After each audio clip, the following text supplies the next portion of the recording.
नमस्कार। इस वीडियो में हम आपको कक्षा 6 के पाठ 9 दोहे का भावार्थ समझाएंगे। ये दोहे अब्दुल रहीम खान खाना यानी रहीम जी द्वारा लिखित हैं। रहीमन वेनर मर चुके जे कहूँ मांगन जाहि, उनते पहले वे मुए जिनमुख निकसत नाही। इस दोहे में रहीम जी कहते हैं कि वे मनुष्य मृत समान हैं, अर्थात मरे हुए के समान हैं, जो किसी के सामने हाथ फैलाते हैं, यानी जो अपनी आवश्यकताओं को मांगकर पूरा करते हैं। परंतु इनसे पहले वे मनुष्य भी मृत समान ही होते हैं, जो किसी के कुछ मांगने पर उन्हें देने से मना कर देते हैं। भावार्थ यह है कि हमें अपनी आवश्यकताओं की पूर्ति के लिए दूसरों पर निर्भर नहीं रहना चाहिए। साथ ही यदि हमारे पास कोई वस्तु है तो किसी के मांगने पर हमें उसकी मदद करने से भी पीछे नहीं हटना चाहिए। दोनों रहीमन एक से जोलो बोलत नाही, जान परत हैं काक पीक ऋतु बसंत के माही। इस दोहे में रहीम जी कहते हैं कि हमें अपने आसपास रहने वाले सभी लोग एक जैसे दिखाई देते हैं, परंतु जब हम किसी मुसीबत में फंसते हैं तो लोगों के व्यवहार से उनकी वास्तविकता का पता चल जाता है। अर्थात जिसका जैसा चेहरा होता है वह हमारे सामने आ ही जाता है।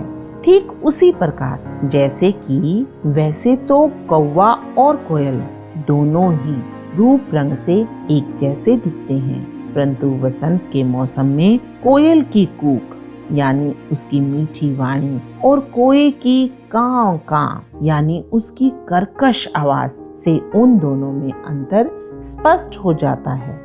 भावार्थ यह है कि हमारे गुण ही हमारी वास्तविकता है, हमारी पहचान है। तरवर फल नहीं खात है, सरवर पी न पान, कही रहीम पर काज हित संपत्ति संची सुजान। इस दोहे में रहीम जी कहते हैं कि जिस प्रकार पेड़ अपना फल स्वयं नहीं खाता और सरोवर भी अपना पानी स्वयं नहीं पीता, ठीक उसी प्रकार सज्जन पुरुष भी अपना धन दूसरों की भलाई के लिए ही इकट्ठा करते हैं, अर्थात जरूरतमंद लोगों की सहायता करने में ही अपना धन प्रयोग करते हैं।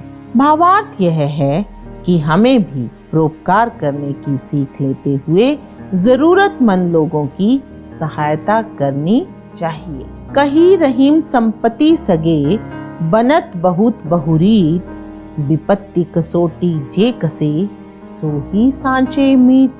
इस दोहे में रहीम जी कहते हैं कि जब हमारे पास धन संपत्ति होती है तो हमारे दूर दूर से रिश्ते बन जाते हैं, अर्थात सभी हमारे रिश्तेदार हमारे सगे बन जाते हैं, परंतु हमारा सच्चा मित्र और हमारे सगे सच्चे संबंधी वही होते हैं जो मुसीबत में हमारे साथ होते हैं, अर्थात मुसीबत में हमारा साथ नहीं छोड़ते।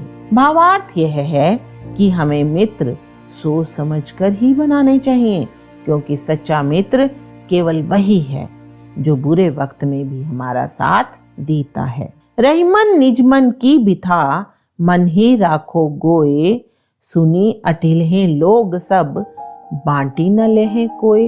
इस दोहे में रहीम जी कहते हैं कि हमें अपने दुख को अपने मन तक ही रखना चाहिए, यानी अपने मन की व्यथा, अपने मन की पीड़ा को किसी के सामने प्रकट नहीं करना चाहिए, बल्कि अपने अंदर ही कहीं दबा लेना चाहिए, क्योंकि ऐसे में कोई भी हमारी समस्या का हल नहीं निकालेगा, बल्कि लोग उसे चारों ओर सब में फैला देंगे और मन ही मन यह सोचकर भी खुश होंगे कि शुक्र है कि यह सब इसके साथ घटित हुआ है, हमारे साथ नहीं। भावार्थ यह है कि हमें अपने मन की पीड़ा हर किसी के सामने न रखकर अपने मन में ही दबा लेनी चाहिए।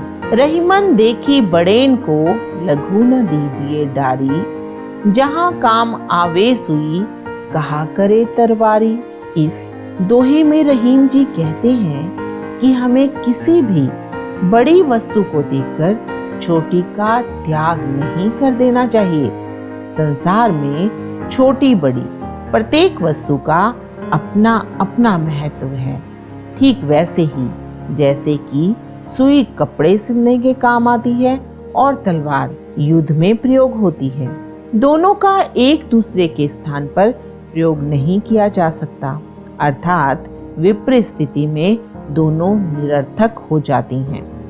भावार्थ यह है कि हमें छोटी बड़ी हर वस्तु के लिए समान भाव रखना चाहिए।